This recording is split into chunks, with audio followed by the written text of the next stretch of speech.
Check 1, 2.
Check,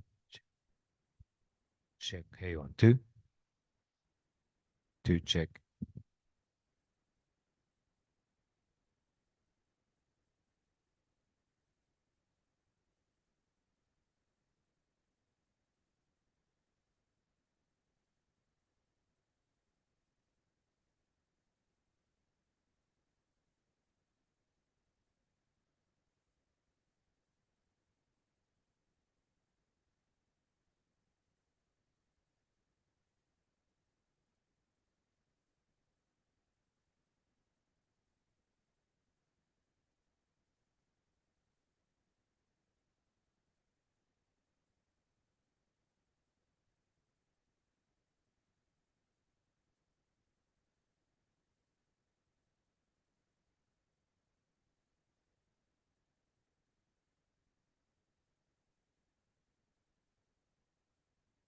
Check.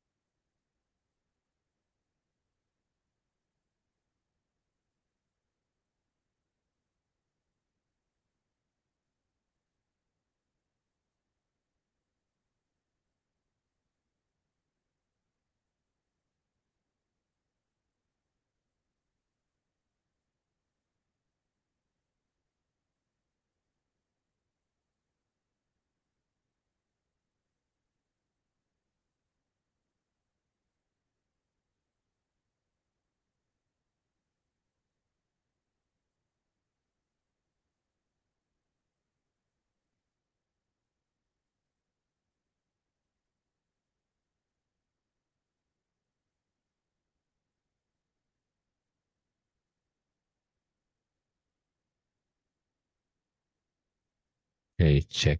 Hey, hey, hey, hey, hey, hey, hey, hey, hey, hey, hey, hey, check, check, checking. Hey, check,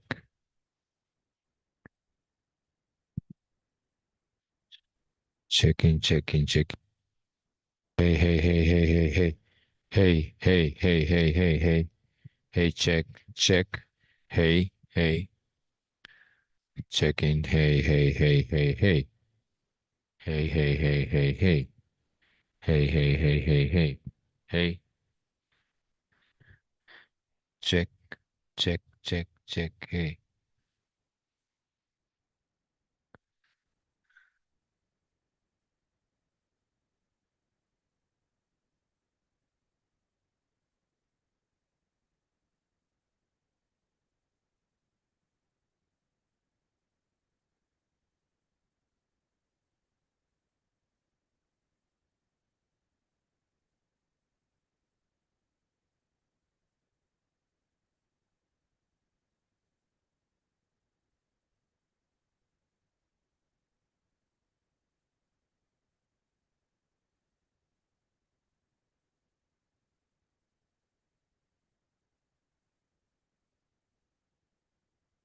check.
The whole project.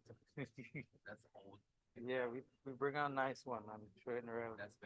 We train that's as good as this one. Yeah.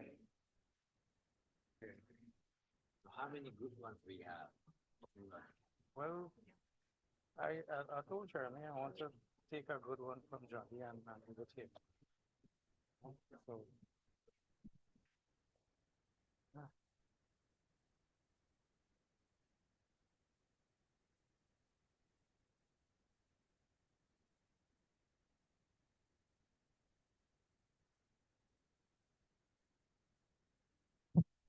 One, two.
Primarily.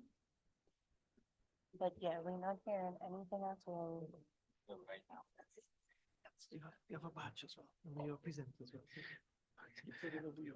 Okay, okay, now, yes, yes, thank you. I will. So I'm testing. You can hear it. I'm testing it. One, two, check. Anyone? No? Sure. One, two, check. Yeah. I'm hearing from somebody's phone. I'm from somebody's phone. I think from that laptop there. I'm hearing. I'm not sure. EJ, you tell EJ? I mean, we had everything set yesterday, so I'm not sure what's the problem right now. So you hearing? You hearing it? Check in. One, two. Right, right.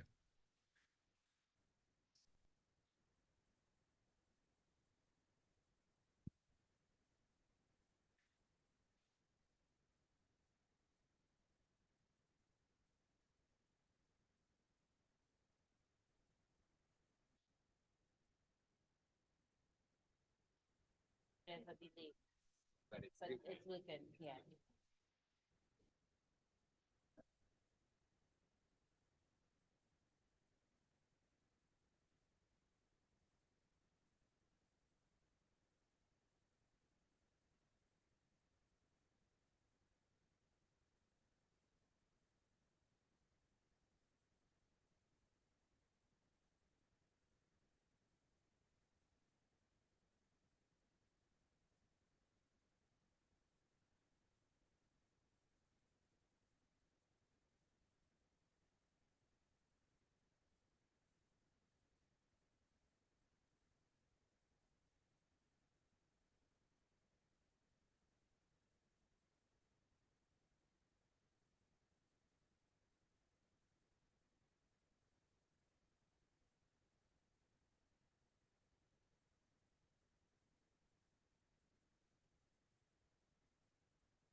Good afternoon, ladies and gentlemen, and welcome to our afternoon session here in Theatre 1. Just a reminder, no eating or drinking is allowed in the theatre. This afternoon, we have quite a bit of research to present to you. Two presenters will be here in this session, and I welcome you to the session this afternoon. And today's presentations on health, wellness, and the environment. We are really gathered here to explore critical issues that impact not only our individual well-being, but our health, our personal health, and that of our planet. And today's discussion will cover a wide range of topics, all aimed at ensuring that we get a greater appreciation for what is really out there. And our first researcher is coming this afternoon, and I'm going to read a bit of her abstract on her research. And our presenter is Roseanne St. Rose, and her topic, a mixed method quasi-experimental design, the effect of pharmaceutical supply chain management and interventions on stock levels. And the mixed study aimed to examine the effectiveness of interventions led by the procurement agency with the Ministry of Health's cooperation. That is a series of action aimed to secure contracts for the pharmaceuticals promptly on medicine stock levels at central stores. So we all know about going to the drugstore to get something and it's out of stock. So that piqued my interest almost immediately. So this study, a concurrent embedded mix model, quasi-experimental pre-post test research design was employed.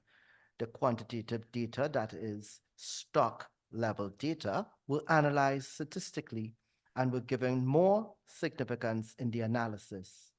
Qualitative secondary data derived from semi-structured interviews with managers who were selected, and the analysis of government reports and company documents were used as the contextual backdrop to facilitate the interpretation of the quantitative data and were analyzed thematically. Data interpretation occurred at the interpretation stage. Evidence showed that the intervention significantly decreased the medicine shortages and stock outs post-intervention in 2018 and 2019, respectively. Medicine availability increased from 55% to 80% post-intervention, achieving the World Health Organization medicine availability 80% benchmark. Contextual factors relating to human source capacity, technology, supplier performance, and procurement process, financial structures, and stakeholder relationships were revealed. The study also described facilitators and barriers that confronted the procurement agency in implementing the interventions. Other countries seeking to implement the intervention should ensure that the facilitators to be desired observed effects are present within their healthcare system and that the barriers are minimized. So this afternoon, let's welcome our presenter, Ms. Roseanne St. Rose, as she comes to present her study. Let's give her a lusty round of applause, make her feel comfortable, and I'm sure we all will appreciate this presentation. Welcome, Miss. Good afternoon, everyone. So my name is Roseanne St. Rose, and I would like to extend appreciation to my supervisor, Dr. Glasgow, who is also the co-author on my paper. In terms of an overview of this study, it's a mixed methods, quasi-experimental design that will examine the effects of pharmaceutical supply chain management interventions on stock levels. So I will look at the rationale, just a quick overview of the rationale that led to this study. I would share with you the aim and objectives of this study. Just a review, a quick review of the literature review. The methodology would be shared, data collection, data analysis, a summary of the results. We would discuss that results and the limitations of the study. Then I would conclude. So in the years leading up to this study's intervention, local newspapers were inundated with reports of stockouts and shortages at the public health centers and hospitals. So in response to these complaints, the local pharmaceutical procurement agency operating on behalf of the Ministry of Health were motivated to implement strategies and interventions to address these shortages. In terms of the literature review, studies were examined from PubMed, EBSCO, and I targeted the period 1995 to 2022 and got about 43 articles, which either examined the challenges facing the public health pharmaceutical supply chain management system, or looked at the interventions that impact on stock levels and or public sector availability of medicines. The aim of the study was to determine the effects of pharmaceutical supply chain interventions on medicine stock levels at the central stores in the public health system. And the objectives were to understand the supply chain challenges facing our system, to determine whether introducing these series of interventions influence stock levels, and to identify possible facilitators to the interventions. In terms of the methodology that was applied, I utilized a mixed method study with a quasi-experimental design using a concurrent embedded approach to data collection of the qualitative and quantitative data. The qualitative design was embedded within a larger quantitative design, and the quasi-experimental, which is the quantitative data, was the primary method of data collection, while the qualitative was the secondary that complemented the primary. In terms of a research paradigm, I utilize a hybrid of a pragmatism and critical realism approach. In terms of data collection, the primary data was the stock level data utilized from the pharmaceutical records and also the semi-structured interviews with company managers. The stock level was collected over a 4-year period, but it was actually collected on one day, that's December the 31st, over 4 consecutive years. This was done retrospectively.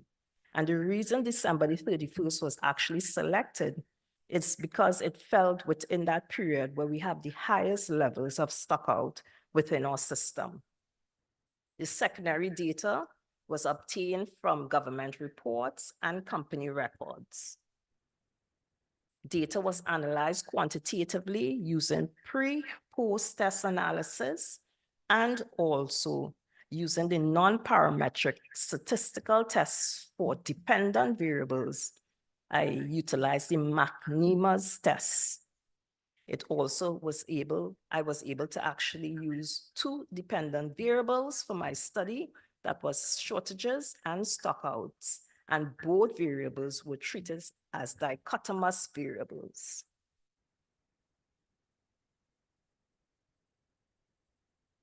For the qualitative analysis, I apply thematic analysis for both the documents, where I use framework analysis, and also the interview transcript, was analyzed using thematic analysis.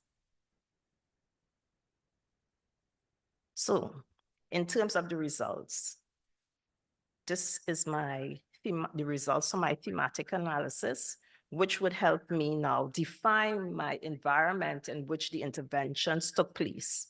So the challenges that we're facing our TNT public sector supply chain fell into 5 main categories. The first being the procurement process.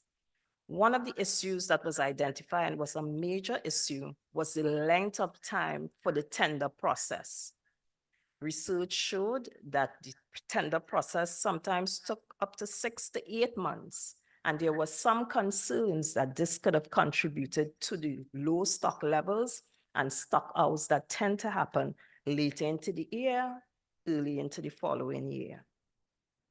We have late supplier contracts being executed, and this also was a major concern and challenge within our system. Late supplier contracts are actually quite impactful in terms of when the procurement process can start and when purchasing can start. So once there's the delay in contract execution, there will be a delay in the purchasing process. Long delivery times was also identified as another challenge facing the supply chain management system. Finance was the second category. One of the main challenges that was also identified within our system was the misalignment of the budget cycle with our procurement cycle. So what tends to happen every year is the procurement cycle is actually expected to start on October the 1st, but due to the late execution of the budget and the release of funds, the procurement process starts after October the 1st, because often budget reads late, and then the procurement cycle starts when that money is released for engagement of suppliers. Timely execution of the contracts and also the late release of funds are contributing factors to stock outs and shortages. Budget constraints. Supplier management was also another category that was identified as a major challenge within our system. And there was some indicator that our pool of suppliers started to dwindle. So that was something of concern within our system. So we have a small pool of suppliers to obtain supplies. There was a consideration that there may be a possible supplier monopoly within our system. And this was evident from the fact that we had a couple suppliers who more or less managed the bulk or the majority portion of the pharmaceutical contracts. And then the poor supplier performance, which was evident from the late delivery times that were observed during the research process. Human resource management was another area of concern. There was a lack of sufficiently skilled and qualified staff to execute the procurement of this particular magnitude. Some identify a negative culture and attitude related to staff as another area of challenge. But what was evident is the infrastructural challenges that was facing our system.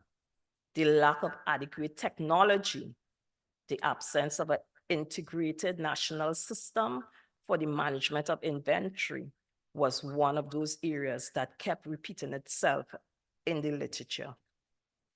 Also, the warehouse space was quite limited, and this created some challenges within the system, as often they are unable to store as much items as they would want to because of limited space. So these challenges more or less led to the interventions. And the interventions that I'm going to share with you are 4 main interventions. And these interventions, for the sake of this research, were treated as independent events, and they are analyzed retrospectively. So the interventions were actually conducted in 2018, and the research started in 2020. So there are 4 main interventions. The first being the introduction of a supplemental tender for the public system. The purpose of this intervention was to actually secure tenders for items that did not receive bids or an award during the annual process. So what would have happened in the past would have been we had a number of items that had no supplier throughout the tender period, which means we don't have a supplier, we would have to go out ad hoc for purchases, which tends to be market value that are higher than a tender price. The execution of a supplier contract or supplier's contract at an earlier time. That was another intervention. And the purpose of that intervention was to facilitate a more timely purchasing process. So as I said before, when the budget reads late and the release of funds comes after October the 1st, the whole triggering of the purchase process starts late, and inherently it leads to stock out later in the year. So that was the second intervention. The third was actually a sourcing strategy where we increased the percentage of items with split awards. So what that meant is now you have in your system more than one possible supplier for key items, large volume items, items that we consider significant and critical to our health system, now had more than one supplier available. The institution of the primary secondary award system. This was implemented to secure contracts in a shorter period of time. So after the annual tender, several suppliers tend to indicate that they are unable to provide or supply items. If that contract has any default or is canceled, we need to go through a quite lengthy process to retender, to get new bids, to reevaluate, get all the approvals, and this can take up to 24 days. So in the implementation of a primary secondary awardee system at the annual tender process, at that adjudication meeting, a secondary supplier is identified by the committee. So if the first supplier or the supplier that is contracted defaults, you have a quick alternative that you can return to within a very short space of time. So within 4 to 5 days, you now have a supplier that is ready and available to provide you with the supplies that is most critical. So those were the interventions. So following the interventions, the data, the quantitative data showed that there was a decrease in stock outs and shortages at the central stores. So I'll direct your attention to first the blue graph, the blue bars, sorry. So in 2026, pre-intervention, so what I did, I compared the stock levels of items before the interventions with the same items post-intervention. So I did it after the full implementation of all 4 interventions in 2018. The first set of measurements were taken in December 31st. The following year, to test for a sustained effect, the same items were again measured against the pre-tender stock levels. So I have 2 post-intervention measurements that are compared to the benchmarks of 2016. So using McNeema's test for statistical significance, it showed that all the changes were significant. So in pre-test period of 2016, when we look at the blue bar, we saw stock out levels were at 31%, and post-intervention, after the full implementation of all the interventions, stock out levels decreased to 13%. 1 year later, the effect was sustained at 12%. When I look at the orange bar, which is the shortages levels, you would see that the shortages were at 57% at the pre-intervention stage, and it also decreased post-intervention to 26%. A sustained effect was evident in 2019 at 31%. Now the definition for stockouts and shortages.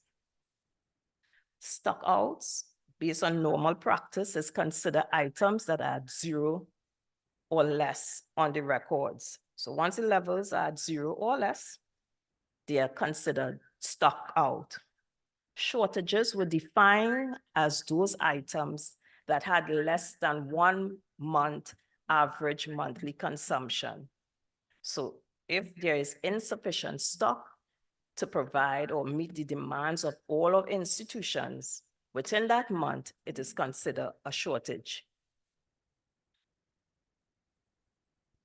So using binomial testing, we would see that medicine availability actually improved. It went from 69% pre-intervention period to 87% immediately after the full implementation of all the interventions, and at 88%, the sustained effect 1 year later. And this exceeds actually WHO's target of 80%. I further went on to look at odd ratio analyses, just to get an idea of how the different categories actually perform, given that I applied interventions across all the pharmaceutical items and would have expected an equal effect across each category. But the odds ratio revealed some very interesting results. So when we look at the baseline of stock out levels, 1 year after, or actually immediately after the intervention, I saw a 6-fold reduction in stock out levels immediately after the interventions. And this effect was 7-fold 1 year after. Shortages, there was a 2-fold decrease in shortages immediately after the interventions, and this was sustained at 2-fold 1 year after. So there was a bit of disparity in terms of how stock outs responded to the intervention versus shortages.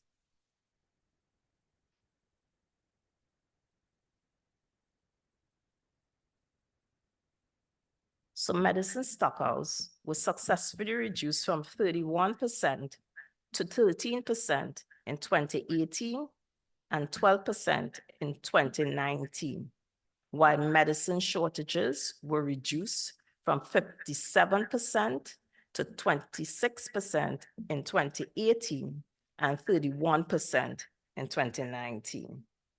We achieved an 88% medicine availability.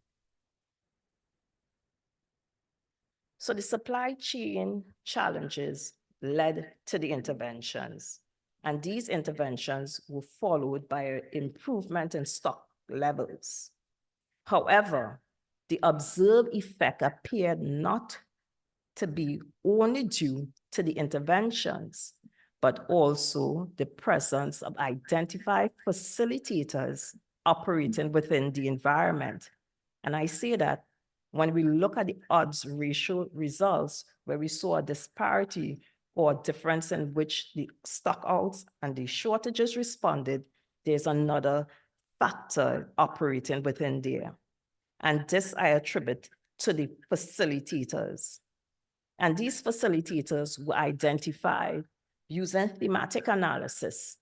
And one of the key facilitators was the fact that the procurement agency, its legal status allowed it to operate independent from the usual bureaucratic, the rigor of a bureaucratic system if we were to implement such interventions within the government system.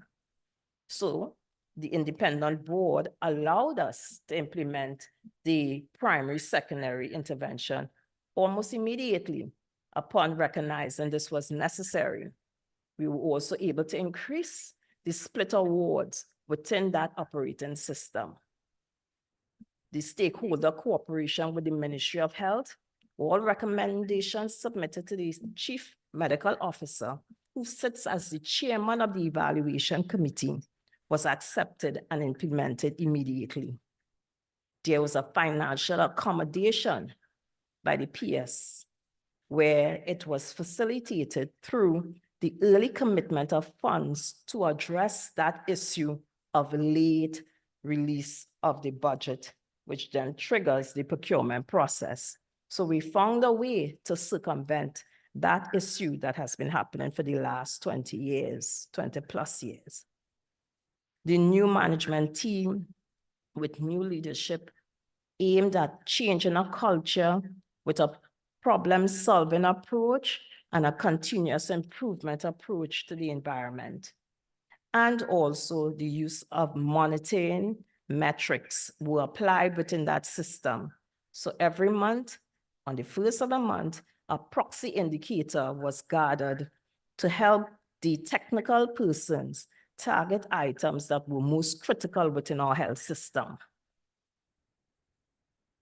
In terms of the study's limitations, the inability to separate the effects of the intervention was my main limitation for this study. So I'm unable to see whether or not all 4 interventions worked or the extent they had on the outcome that was noted, because they were all executed and implemented concurrently. The use of historical records instead of physically being on spot on December 31st to collect that data, I would also consider it a bit of a limitation.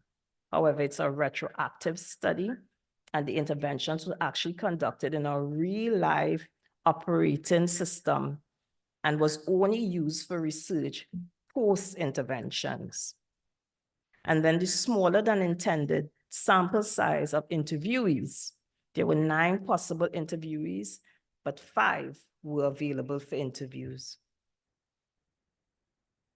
So in terms of a conclusion, the pharmaceutical supply chain management system is plagued by many challenges within a multifaceted and dynamic healthcare environment. The procurement agency can immediately benefit from an investment in technology for greater efficiency and also human resource development for greater effectiveness. And that can be can have an immediate effect on their system and improve stock levels even further.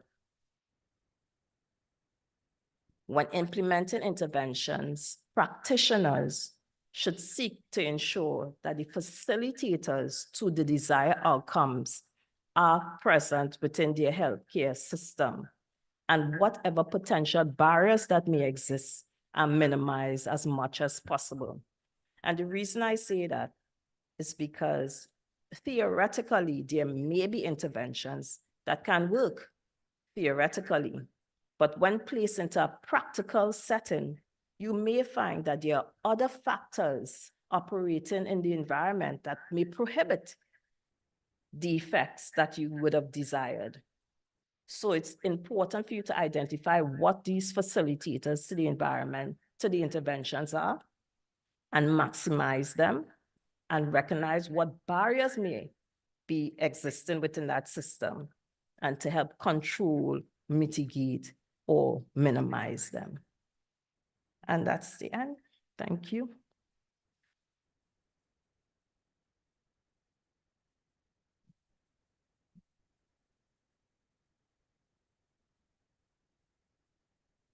So you won't go too far. We're going to entertain some of the questions that you may have.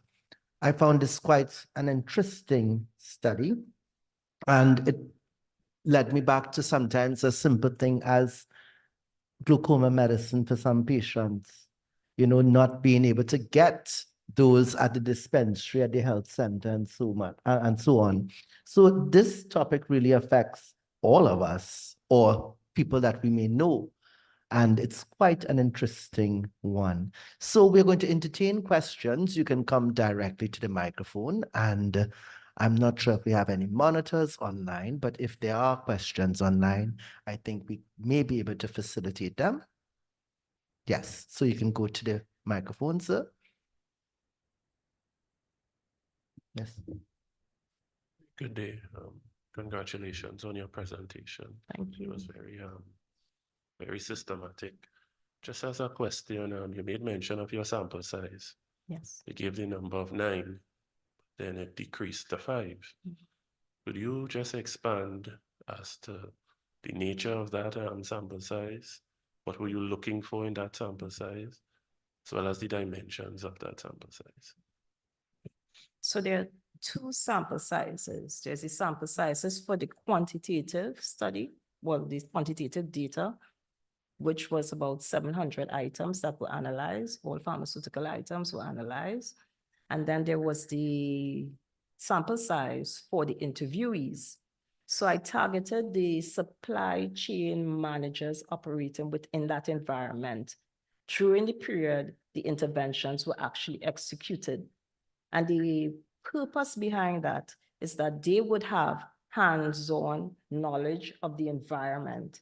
So the qualitative component of this research was to really understand the contextual factors operating within the environment. So you understand what are the challenges from the actual persons involved in the system, to understand what are the facilitators and the type of barriers that maybe, well, they would have faced during the implementation of that intervention, of those interventions.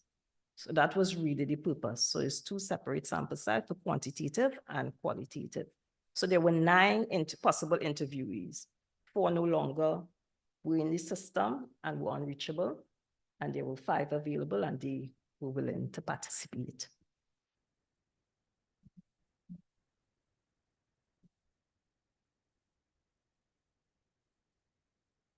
Thank you very much for your question. Any other questions? Yes, please come to the mic.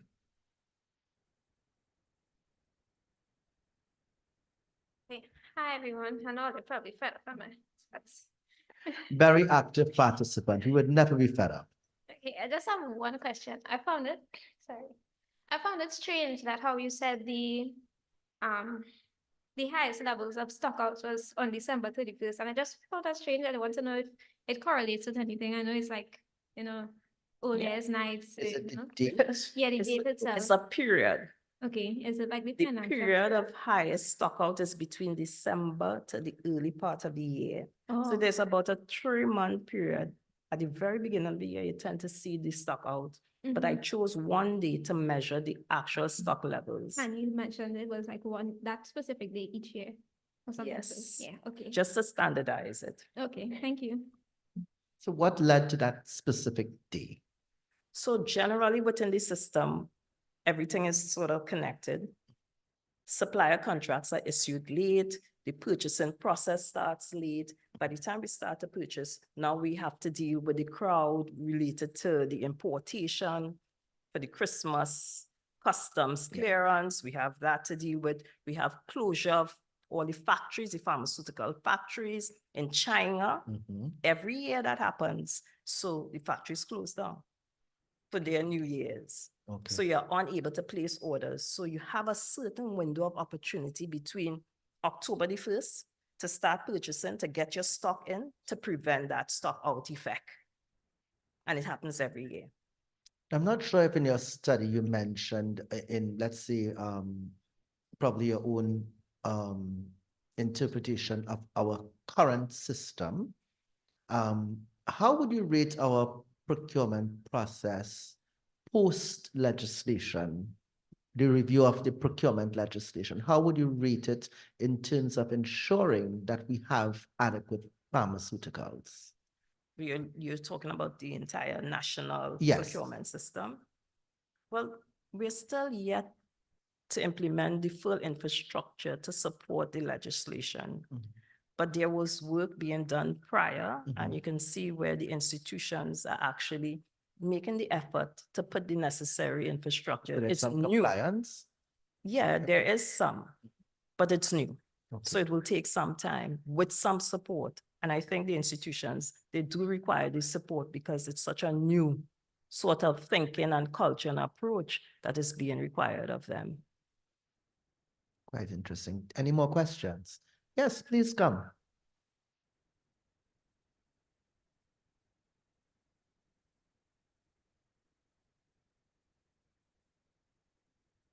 Hi, good afternoon. Good afternoon. I came in a little bit late in your presentation, but I thought it was very interesting because I'm involved in I supply really chain. thought you were here I came for a the little bit entire late. presentation. Sorry, but I will certainly look, I will certainly review it. So my question is about your facilitators. And really, I'm glad you asked that question because it actually ties in. Yes. So we know about the whole bureaucracy within the public service. And I'm curious as to how you would have, for want of a better word, circumvented that bureaucracy and have the PS and all of these persons involved, because now with the legislation, it's a little more difficult to go through that. So, so if you can probably help us understand that a little bit, if you can.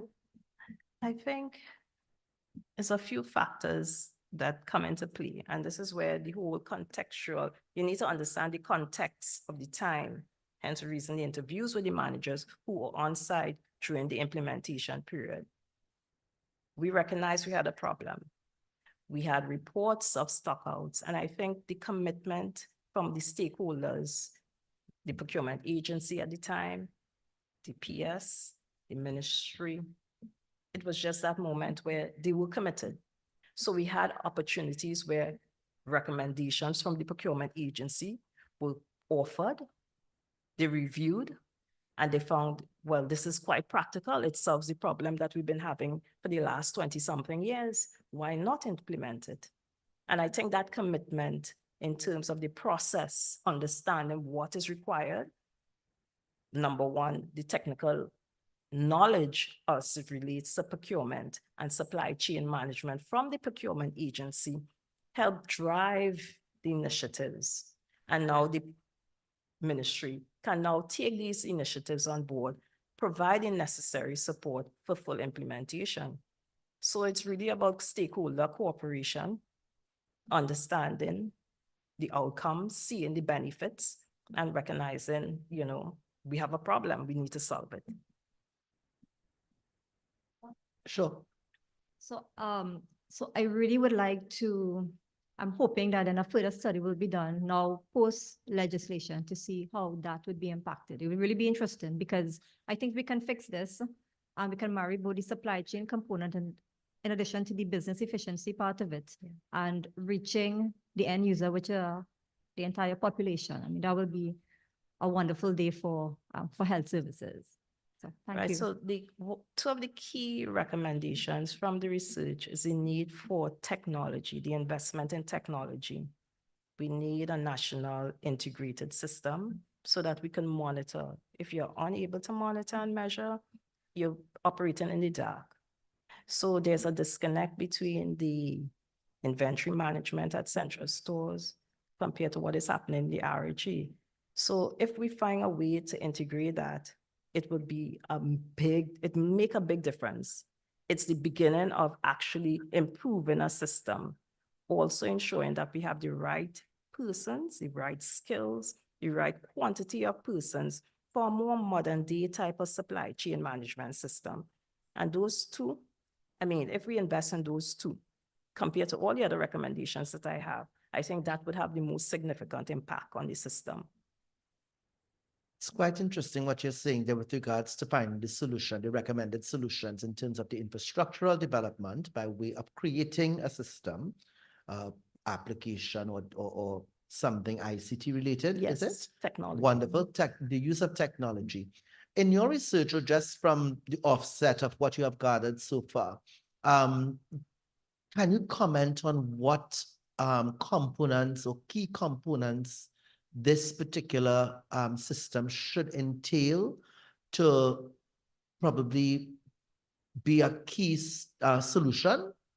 Right. So even when we look at the literature, we saw where some countries, from the literature review, some countries actually implemented or invested in technology, and it had varying effects. Some were quite successful and some failed right out. Okay. So it's not just the implementation of a technology, it's understanding what your needs are. So you have a list of criteria. Right. You start with the end results. What do you want to achieve? We want to be able to monitor stock throughout the system. We want the central procurement unit to be able to see that there is stock available here. There is low supply there. In a moment of shortages, we can shift things around and become more efficient. We need that. We need reporting. We need the ability to monitor. We need indicators, metrics, so that everyone knows how they're performing. At the RHA levels, they can see how their supplies. We can monitor wastage. We can reduce wastage actually by seeing on the system that the items are about to expire. And that's a big savings that we can have there. And from just that savings, we could actually look and see the investment is worth it. We waste more by not having the system than investing in the right technology. So we start with what we need, the end results, all the reports, all the metrics we want to measure. And it's standard. Any good pharmaceutical system have this list of standard reports that they wish to have. You know, and once you have that, you work yourself back. Who are the providers? What is the cost? And you start to do that cost benefit analysis. Quite interesting. Any other questions? No other questions? Ma'am, any closing remarks for you? Well, I hope the research that I've done will motivate the persons within the system to recognize that the problems that we have had for however long, like over 20 years, can be solved. And hopefully the benefits that has come out of these interventions, we don't reverse it and we try to build on it. I know you just gave your closing remarks, but guess who has a question? Good afternoon, sir. Coming late. I just had one question because you just spoke about in terms of using technology to aid with combating this problem that you have, right? So in terms of individual pharmacies and using point of sale with technology as well, why can't you or why can't some developers create some sort of system by which with point of sale and with proper inventory collection management, sorry, where you could automatically see which in terms of sale times for specific products, so you could be able to use data analytics to help with the codes, right? To me, that would seem like a very novel way or easier way than actually collecting data from individual persons, or in terms of software management. Do you have any remarks or any assistance on that? So we did touch on it earlier. We spoke about the need for an inventory management system that is integrated throughout the entire system that will facilitate this. In terms of the method of procurement of this system, there are many things that are available to us. We can attempt to make one, which is trial and error, and the risks associated with trying to build one from. We tend to have difficulty. I mean, we have seen it throughout the Caribbean where we have so many field technological projects. It's like too much and it's very costly. So you'll probably want to have a developer who have had some experience, successful experience implementing a similar system, and probably have them come on as some sort of consultant or advisor to us developing our specifications for our system. So I would not really encourage building from basic, but at least look at some other territory that has successfully implemented a similar system to address the problem that we are having and try and build from there. It's too costly to start from scratch. Okay, all right, thank you. One of the things that he said, the use of the point of sale for inventory management, is that more like a micro method, or, like for pharmacies, individual pharmacies or chains, managing their inventory, or can that be used on the scale that of your study? Would it be generating sufficient data, or? So one of the things that I think is good is when we recognize that we need expert opinion Mhm. on areas that we are not experts on. Yes, So I'm not a technology person. okay, So I would definitely find someone who Mhm. has done this before right, and get their advice good. to make sure that we don't waste time Mhm. and money, Mhm. or just because we are smart and we have some knowledge that we believe we are experts in that area. Fair enough. She already gave her closing comments, and if there are no other questions, let's give her a lusty round of applause this afternoon. Thank you. We thank you so much.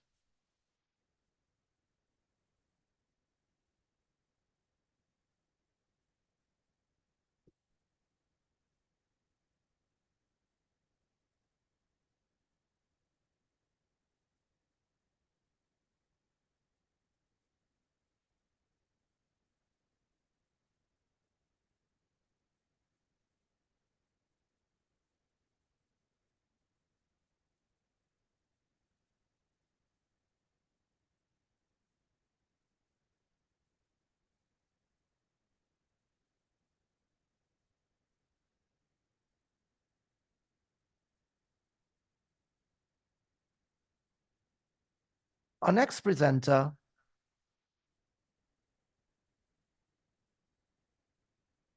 Ms. Glenda S. Gonzalez, an exploration of female homicide co-victimization in East Port of Spain, Trinidad, identity, control, and self-determination. From the Institute of Criminology and Public Safety of the University of Trinidad and Tobago, we welcome Ms. Gonzalez this afternoon to present her research. Homicide co-victimization is largely ignored in the local literature. The study investigated the experience of homicide from the perspective of female co-victims in Port of Spain, Trinidad. It explored the issues of identity, control, self-determination, and compensatory justice.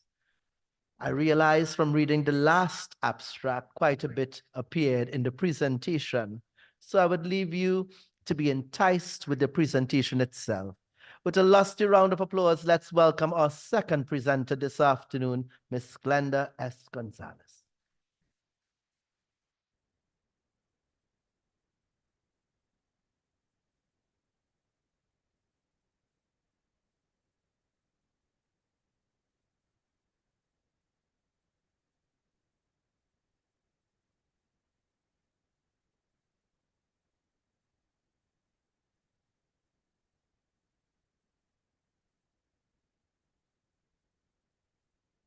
Hello, good afternoon, everyone. It's lovely to be here. I'm very excited because this is close to my heart. I'm getting an echo.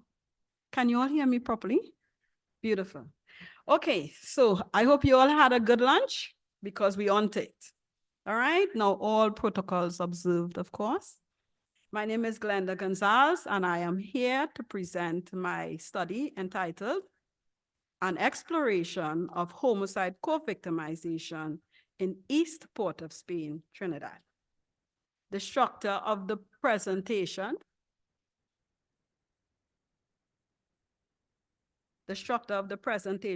is as follows.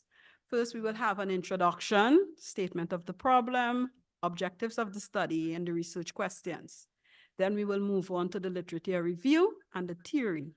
Afterwards, we will have the methodology, the analysis and findings, and we will conclude with the recommendations and the references. You all can ask questions at the end of the presentation. So, the study focuses specifically on homicide, intentional homicide. This is where a person takes the life of another without the authority. All right? So let's clarify some definitions. First, what is criminal victimization? According to the UN ODC 2023, criminal victimization occurs when there is a commission of a criminal act which results in loss, damage, denial or violation of rights, or harms to individuals, and negative impacts attributed to the act which cost others in society, and or impinge on individual rights. A co-victim, as it relates to homicide, is a person who suffers indirectly due to the negative impacts from the commission of the crime, according to Mastrosink et al. 2014. Now, I know we talk a lot about the direct victim because they always get their 5 minutes on the newspapers or the televisions. Everybody get to see a dead body because it's unique, like CSI. And then that's it. We move on to something else, another dead body.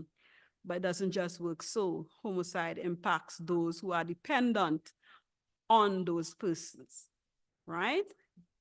So moving on. A victim is any person upon whom illegal acts are perpetuated, and these acts and these harms are directly impacted, like persons who get their properties damaged and stuff, whereas the co-victim are those who suffer with those individuals. According to Werner 2023, co-victims are generally females and children and other dependents of the victim. There are an estimated 6 to 10 persons as co-victims as a direct result of homicide. So for every single homicide, count 10 persons who are impacted immediately, whether they have children to carry to school, whether they have a old person, a old parent to take care of. These people count in that victim narrative as well.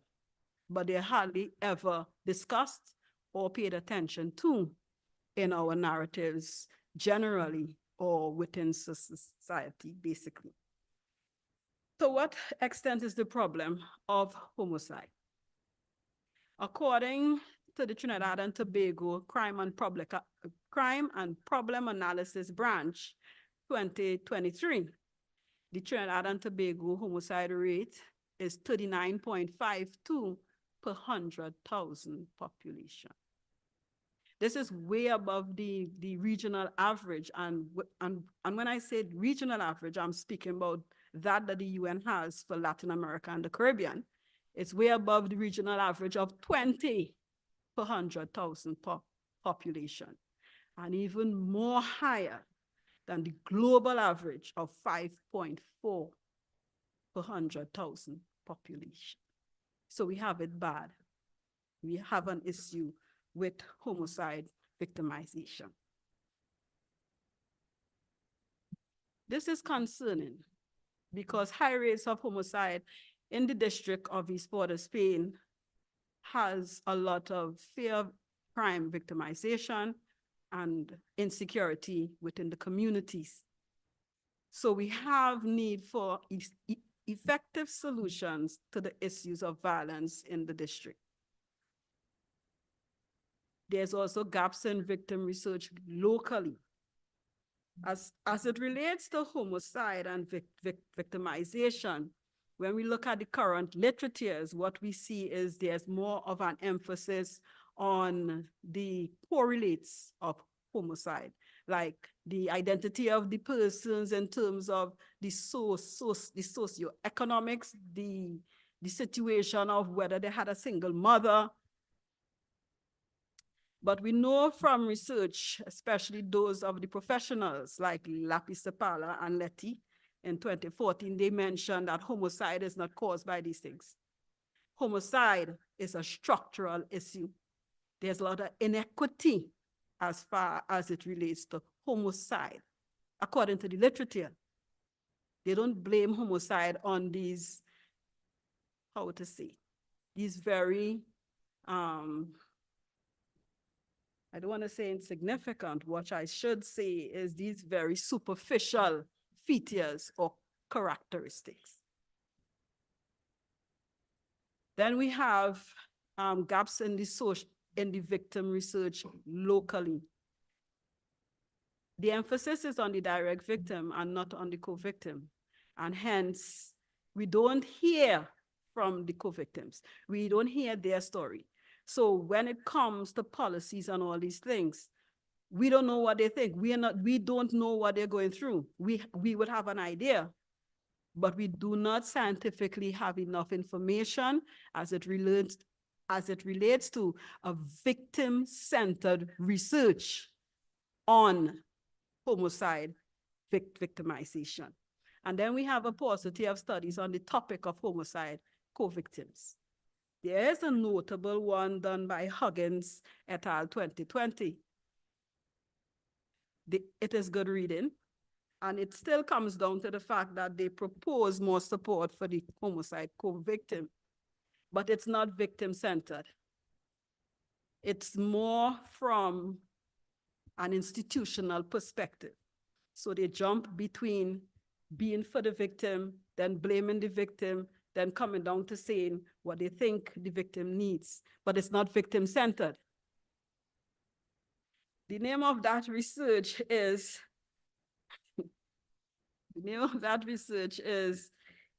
He Was a Good Boy. The Caribbean Black mothers' experiences of coping and grief within the homicide of their sons in Trinidad. It's not a victim center, just from the title alone. It's condescending as far as I know, as far as I could read. Right? So we need more studies that focus on homicide from a victim perspective. The objectives of this study was to understand the experience of homicide co-victimization, to identify key factors of homicide co-victimization, and to uncover gaps in homicide co-victims facilitation. It was largely an exploratory study, again, because we need the research. The research questions were, how has homicide victimization impact co-victims? What are the major challenges being experienced? What coping strategies have been employed by homicide co-victims? And how do homicide co-victims perceive justice surrounding the victimization event? Lastly, does homicide victimization prevent co-victims from attaining their life goals or aspirations?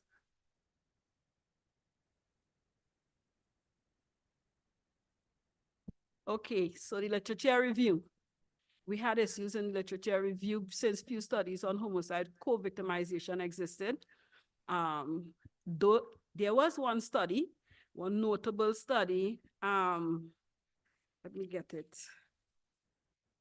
from Bernard 2006, which looked at victimization and homicide, stating the need to protect children from trauma.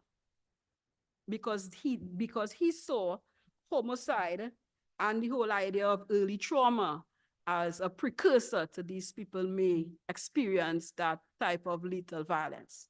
So really and truly, he was looking at violence and how it can escalate and result in homicide. Other than that, our most recent studies was like Joseph Edwards and Wallace 2021, who looked at co-victimization, but he looked at men as victims of female-initiated domestic violence.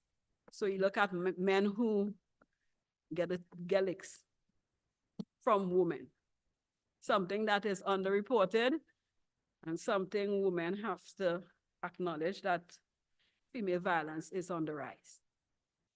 All right? So there's a limited scope, and in this study, we intend to fill those gaps in terms of presenting a victim-centered perspective on the whole issue of homicide and focusing on homicide. So the theoretical framework we used was Harry and Mug Adams' 2009, sorry, positioning theory within the feminist post-structural framework. And that just says that we are looking at the positioning of the individual within the whole concept of homicide, right? The methodology, as I said before, was exploratory. So we use qualitative methods, the research design, the sampling was done purposefully. Data was collected through interviews, field notes, and referential materials.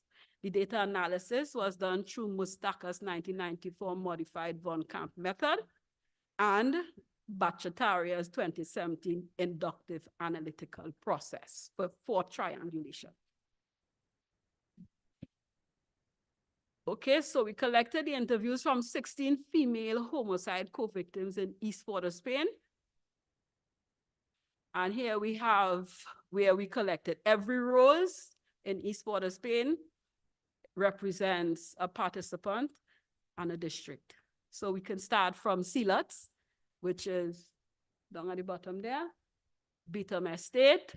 We had Nelson Street, St. Paul Street, Picton, in the back road, or what we would call the back road. Some persons would call Old St. Joseph Road.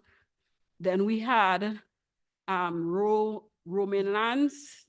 We had St. Barb's, Malik, Never Dirty. We had Mova Proper. We had, I hope I said all, huh? Mova Proper, Upper Belmont, Gonzales. Yeah, I think that covered everyone, and Prince Galants. So each one of those roses represented a participant who really went through that experience of homicide co-victimization. The analysis from Mustaka's 1994 IPA showed 6 particular themes, and these themes were coping in terms of the young ladies and them, they were able to cope through spirituality mostly, all right? And they had social support as well. Weak systems of justice, 16 individuals, 16 interviews, nothing in terms of persecution, capturing the criminal, nothing. They are still waiting on justice. Some of them have admitted that the persons who they suspect is dead as well. So there was no justice in those matters. Informal social ordering. There is a gap in terms of justice delivery within these communities. And so certain individuals have decided to step in and become leaders in the community to deliver the justice services that is rightfully supposed to be delivered by our central systems in terms of our governance systems. And so we have a informal social ordering, we have community leaders, we have systems of discipline, quote unquote.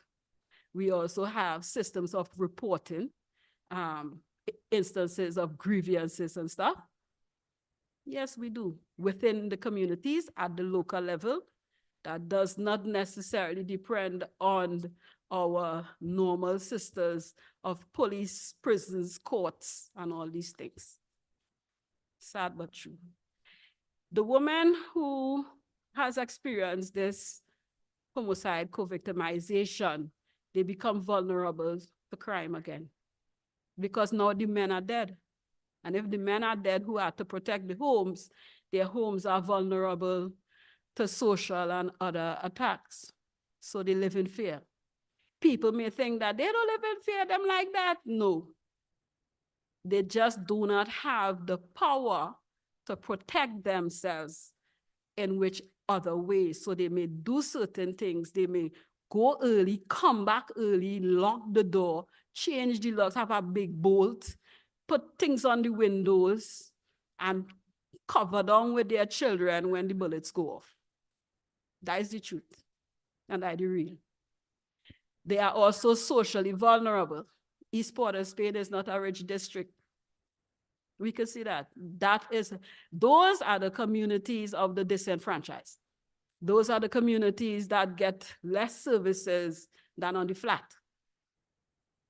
And that's the truth. Those are the persons who have lower level jobs. Sometimes we may get some managers in there, but not really.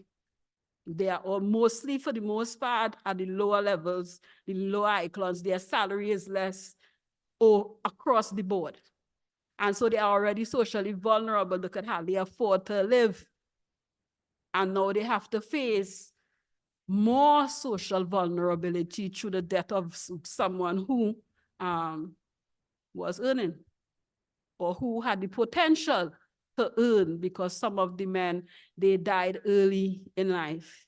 So they didn't even get chance to make a child.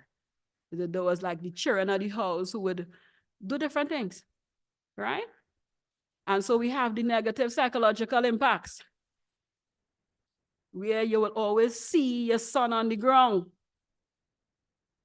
A good thing is some police are sensitive to what is happening, and what they do is they lock down the crime scene and they push the relatives away so that they don't have that constant flashback. So it's not that you're not getting access to see a relative. The truth of the matter is we don't want you to see them in that condition because we don't want you to be traumatized any further. And that's the real. And that came out of the Mustakas, the IPA. We also used Bhattacharya's 2017 inductive analytical process. And these are documents and field notes, right? We triangulated them with the outcomes from the interviews to see how those outcomes are. So the themes from the analytical process was unsafe places. Because to get to certain areas, well, I know the area, so I go past through the little alley hoop and end up in one section over from Rose Hill, or, you know, but that is for people who know the area, right? So these are unsafe places. These are people with powerlessness. They don't seem to have the ability to effect change on their behalf. They're busy trying to live. Social subjugation. Apparently the society believe that they encourage it, that they propagate these things. And the truth of the matter is everybody, even the gunman, living in fear. That is why he have his protection.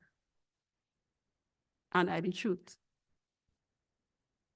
Unresponsive systems, because we depend a lot on our higher classes of society to moderate and to help the lower classes of society. We have systems that really not responsive to what's happening at the lower classes of society. We're not up there to institute some real change. And then we have hierarchies. Anyone who listen or who read the law as it relates to victim compensation would realize there's one key element in it that prevents persons from these classes from accessing that fund. Our reality as far as homicide is simply this. It's not Nils Christie's ideal victim. Nobody is blameless. Nobody is weak. Nobody is vulnerable. We are looking at African males between the ages of 15 to 35 being victims of African males between the ages of 15 to 35. So it may seem as though we're killing each other.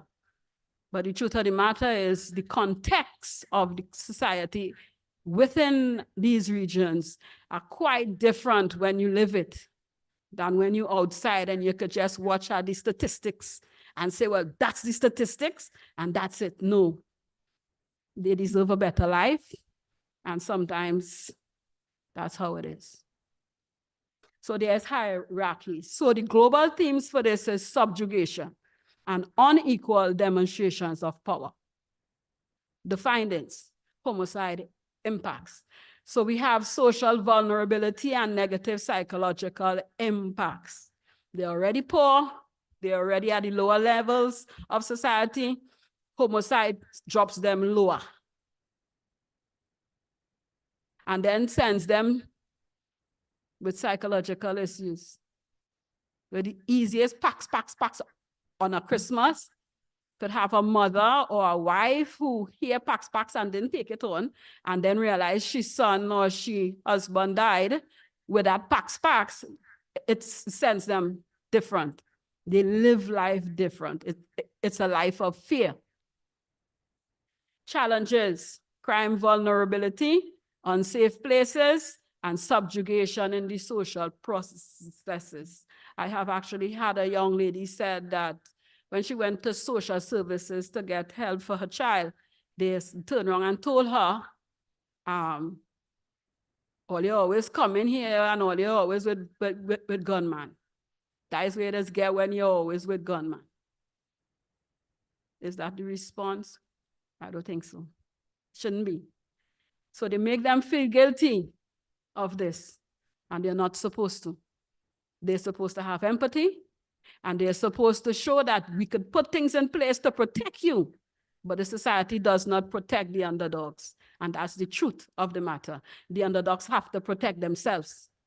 If anything happens in the community, a faster response comes from within the community than if you go to the police.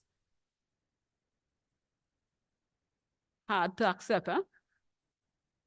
It's hard to accept that our community leaders are our protectors, and those who protect and serve, not giving us the service that we desire, yeah?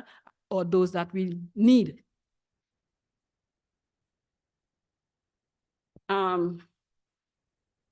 Question 3, coping. So how do they cope?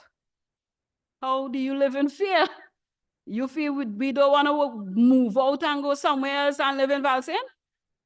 No, we want to move out. Just tell me. We want to go somewhere. We don't want to be here. But we cannot afford to. Social support, faith, spiritual beliefs, they assist with coping.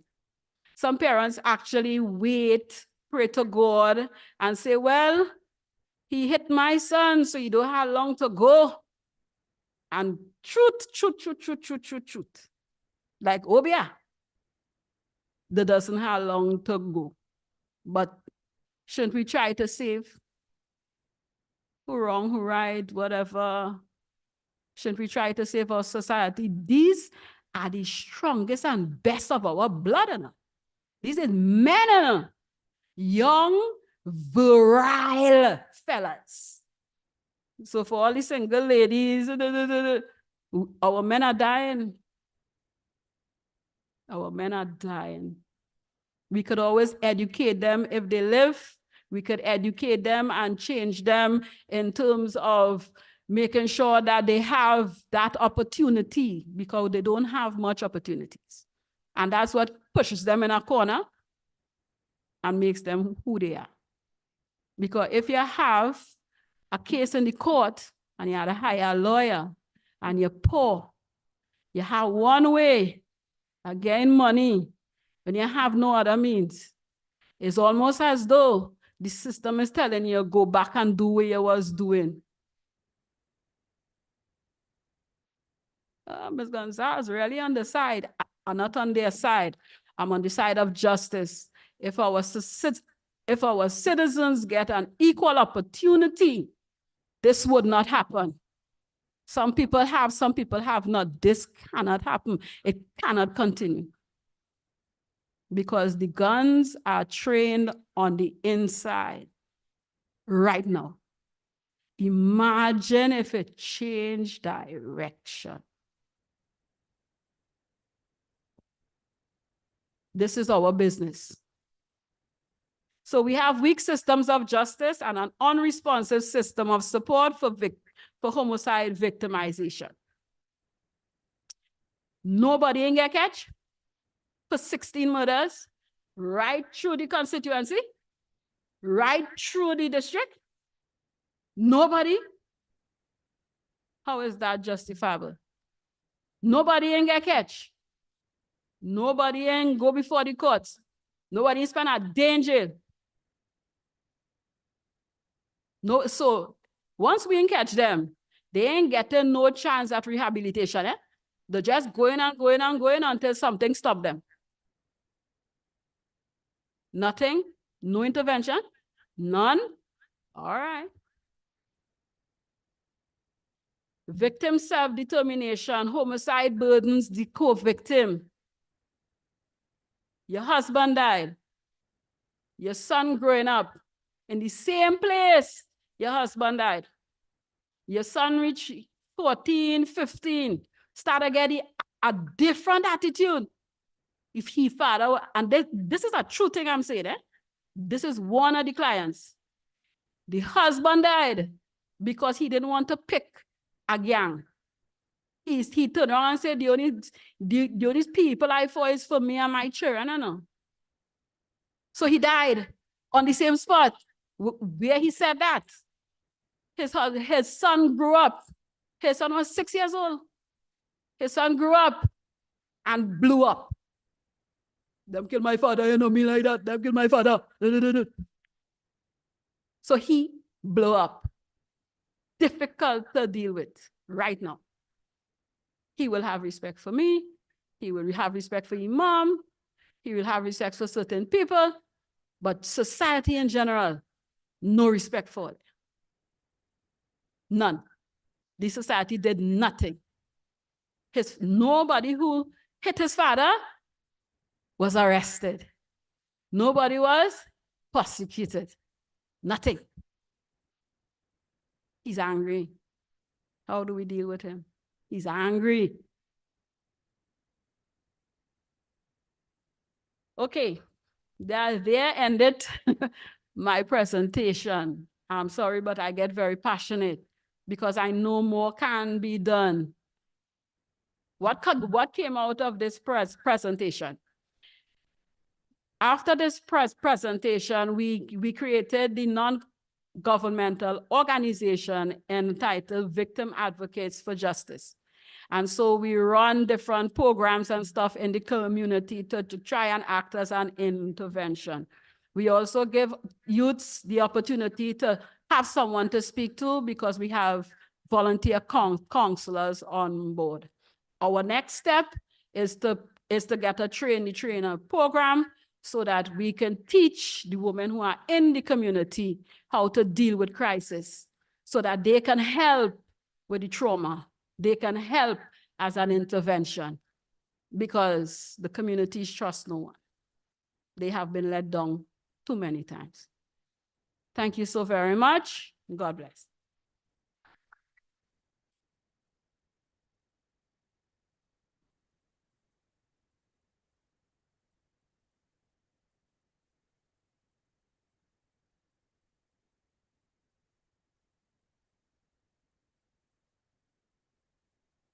Thank you very much, Glenda, on your My pleasure. really wonderful and passionate. It was indeed passionate. You heard, at one time I said, wait, we in church? She was really reaching out there in a passionate way with your research. And we're going to field some questions right now on the topic. Quite a current issue that we are being faced with, unfortunately, in Trinidad and Tobago. And I think this was some really deep insights we got with regards to the topic of crime. So any questions? Yes, can you come to the mic?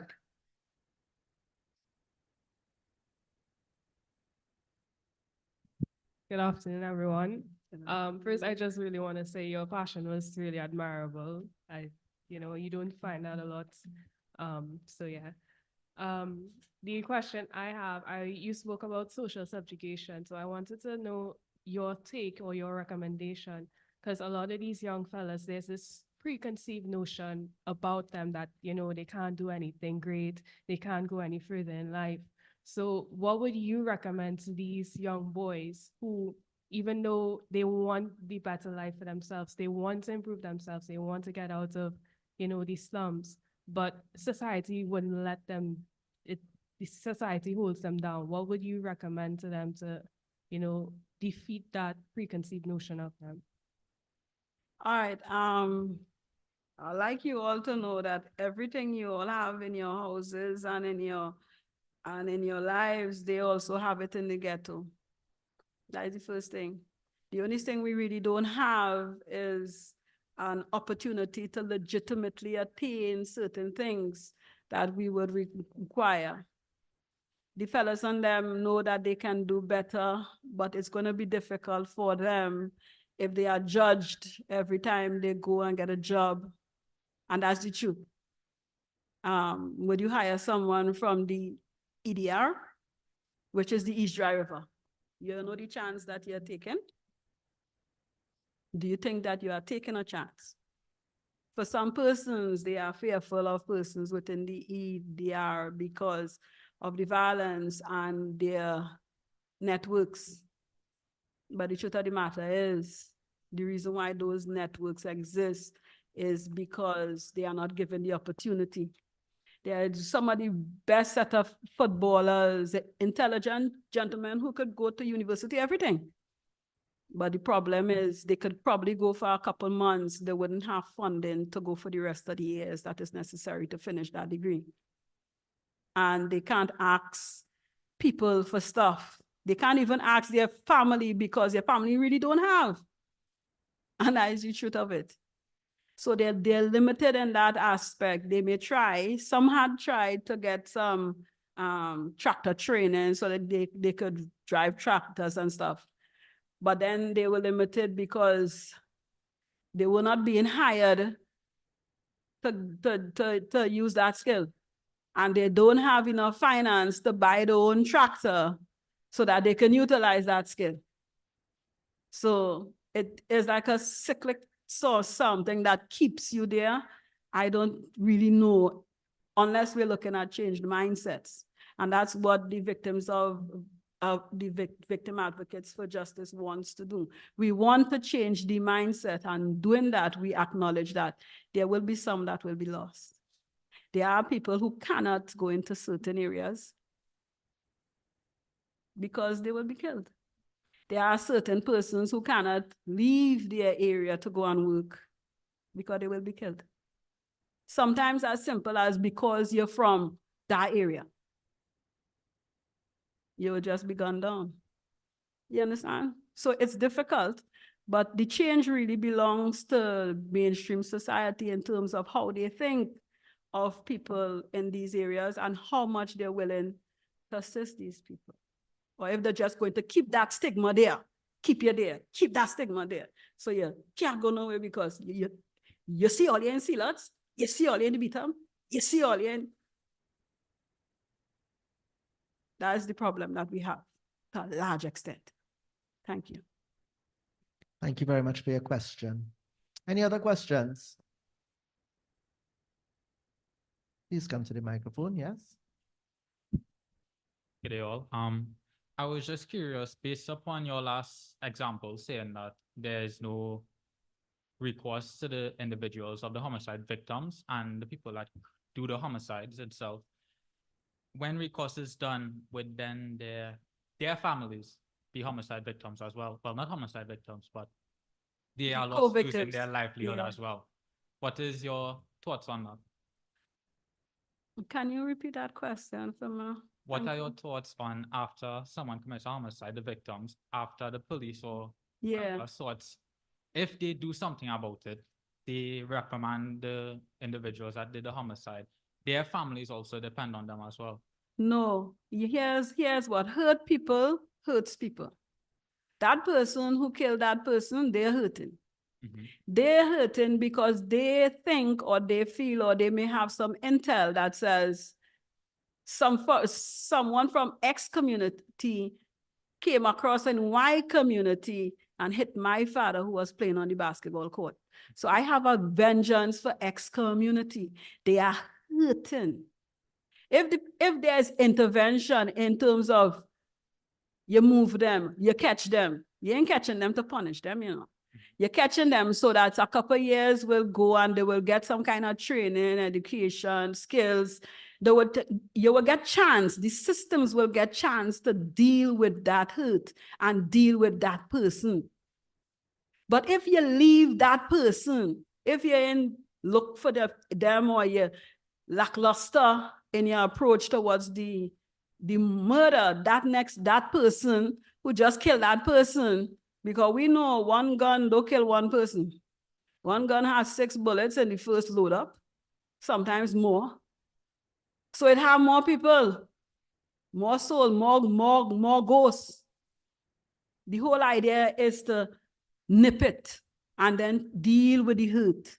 Not only on the victim side, because we can't bring back the dead, but we could deal with the counseling and stuff and help that family instead of saying you only picking up a set of gunman and making children for them.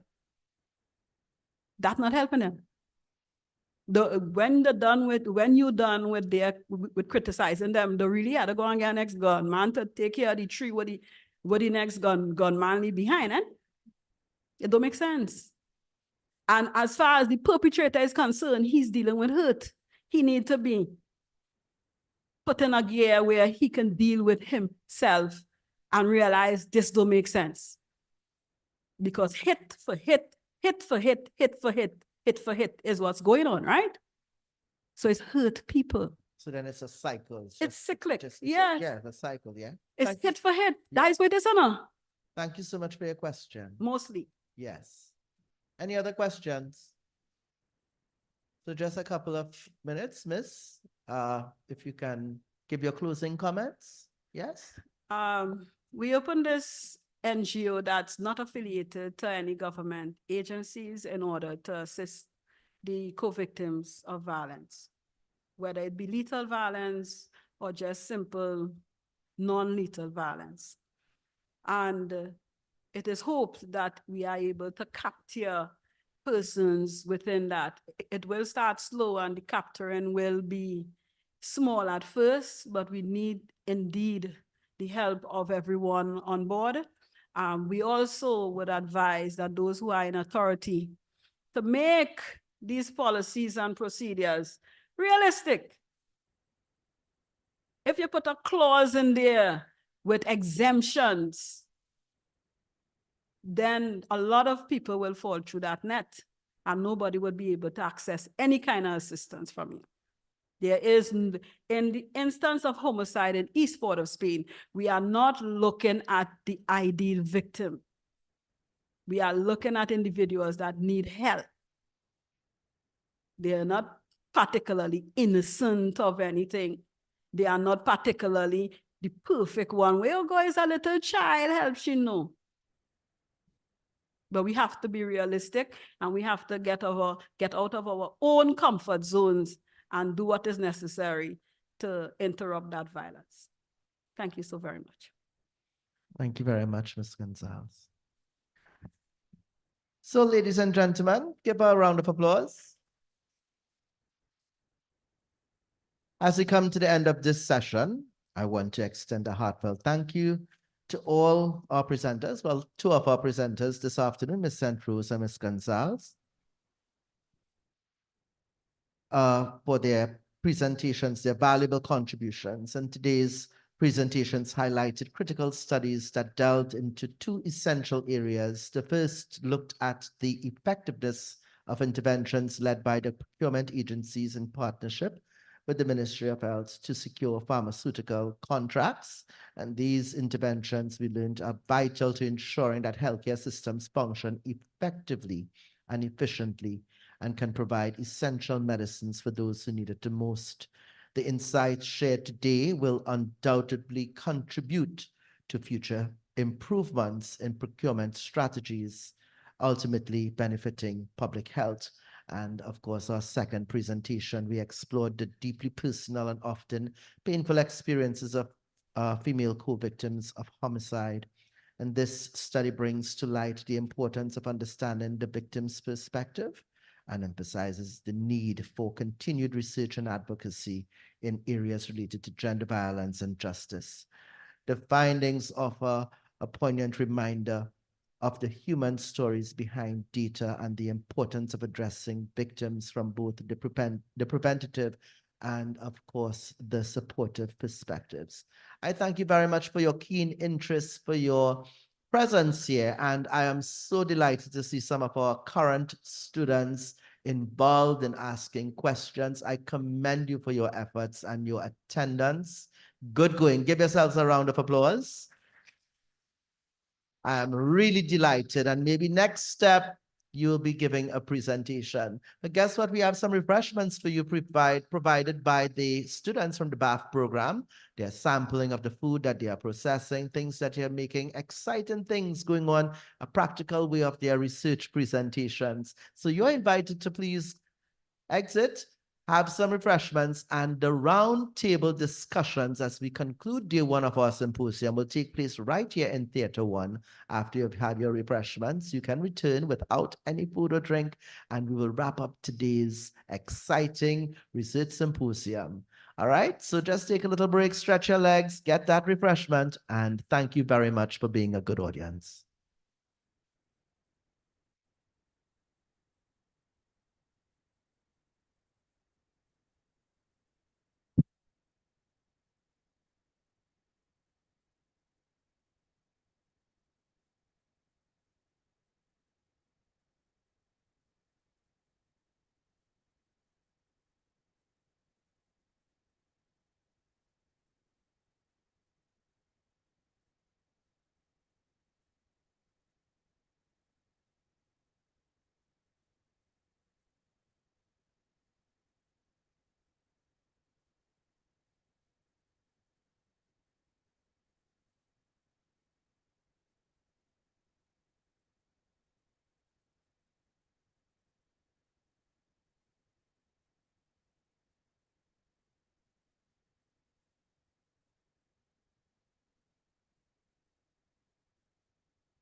Whose laptop is this?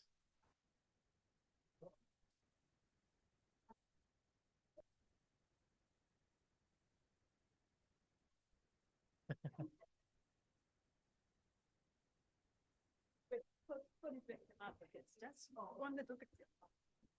Tell me how you want me to pose it here. Yeah.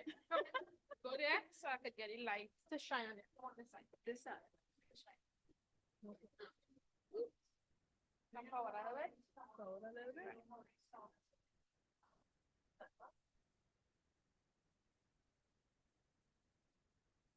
Just get selfie. Yeah.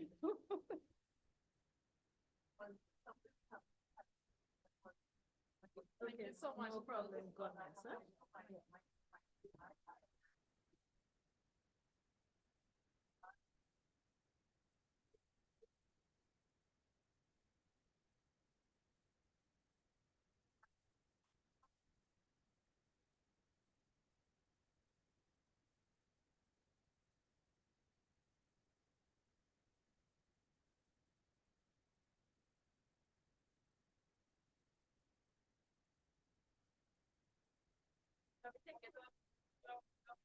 Where's your phone?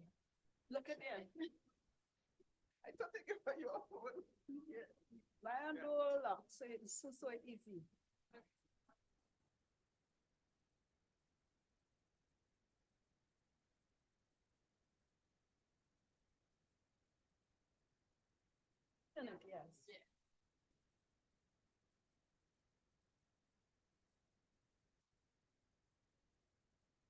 Let me get one from front. Shine. Okay, good.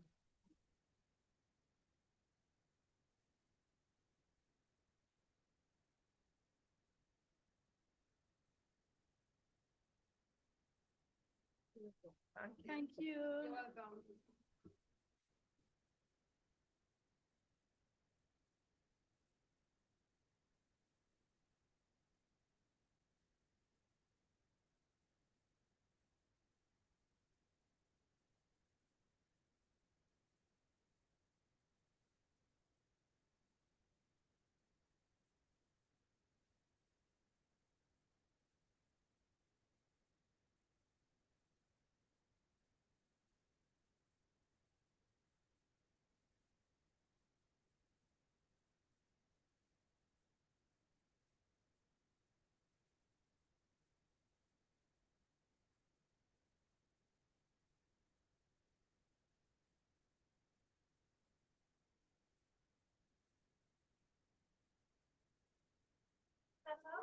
Put up with 9 chairs on the stage. 9 chairs. Round six. Like there's no point in the chart. There's no hole. But if we stay on the stairs, we stay on the ground.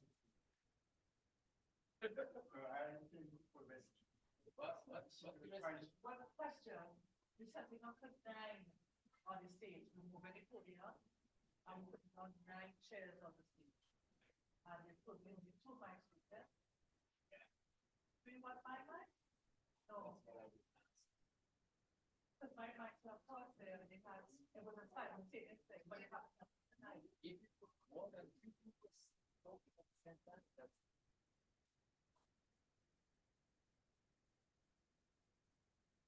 this thing. They have a microphone. I don't know.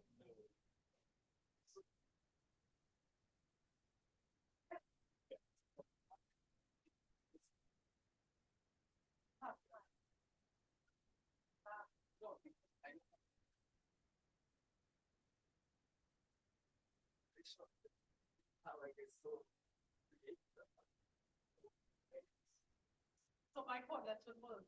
Yeah, you can. Like one, you can add one more. Yes, okay. And 3, why not? Right, because I have 2 more, that's why.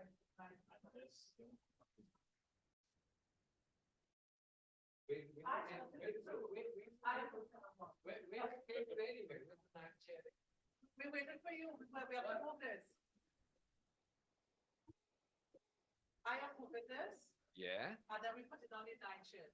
I don't recommend to move this because tomorrow morning you got the same setup and we're gonna cable tomorrow again. I think I would. That's right. Yeah, but I don't have space for 9 chairs, not moving this.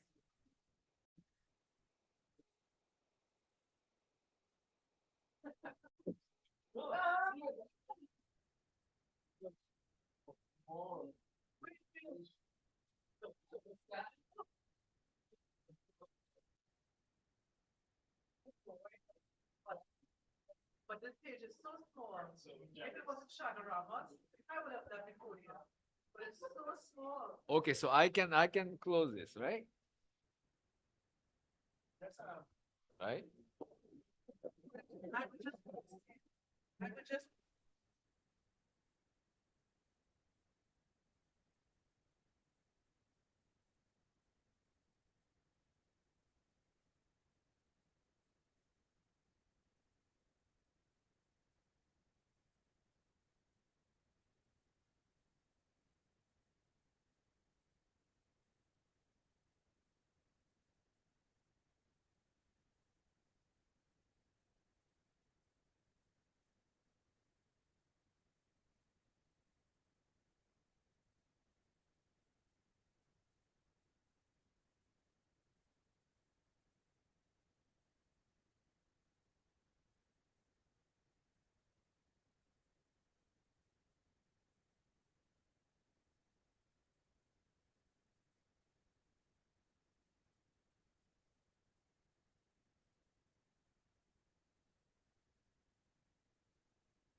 Testing 1, 2.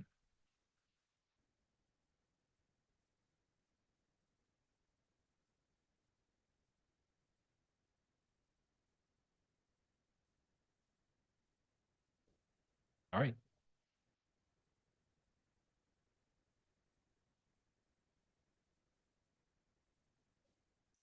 Splendid. Because you're in front of the speaker, so you.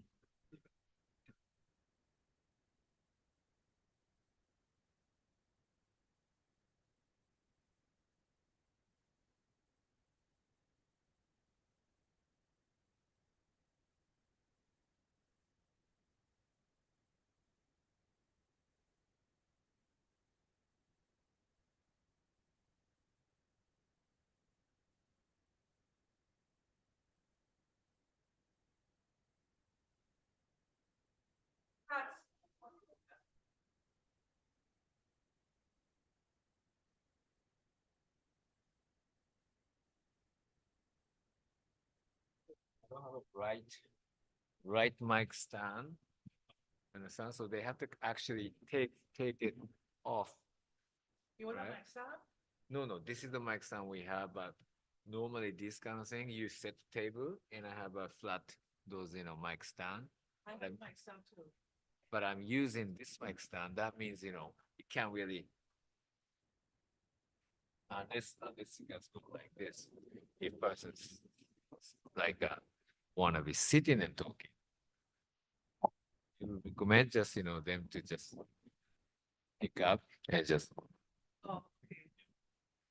And this one's for that. This one will work, right? Yeah, that can work too. I think they're gonna do just one. Testing, yeah. So Yeah. this one's for that. So you find out they might want to pass. The second for that.